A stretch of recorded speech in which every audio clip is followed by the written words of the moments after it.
শঙ্খকে নিয়ে আজকে যাচ্ছি গোবর্ধনধারী জিউর মন্দিরে। 10 বছর আগে কারোর বাড়িতে যখন গোবর্ধনধারী ঠাকুর আসতো তখন বিনা নিমন্ত্রণে অনেক মানুষই কিন্তু প্রসাদ গ্রহণ করার জন্য যেত, আর এখন আর সেই সমস্ত কোনো কিছুই হয় না।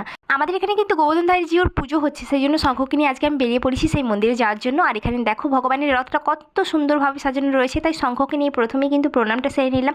আর বাহিরের মন্দিরটা খুব সুন্দরভাবে সাজানো ছিল।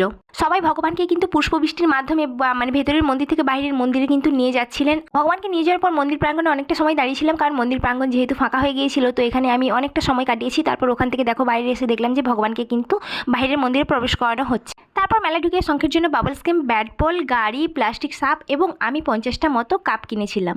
মেলার মধ্যে আমার দুজন ছোট্ট সোনাবাবুর সাথে দেখা হয়ে গেল, আর ওদের সাথে দেখা করার পর আমরা চলে গিয়েছিলাম খেতে। তো দেখতেই পাচ্ছি এদিকে শঙ্খ এবং শঙ্খের পাপা কিন্তু এগরোল আর চাউমিন খেয়ে নিয়েছিল, আর আমি আমার শ্বশুর মশাইয়ের জন্য নিয়ে নিয়েছিলাম মাশরুম পকোড়া। এবার ভগবানকে প্রণাম জানিয়ে কিন্তু আমি বাড়ির পথে রওনা দিই। ততক্ষণ তোমরা আমার চ্যানেলটাকে সাবস্ক্রাইব করে দিও। টাটা।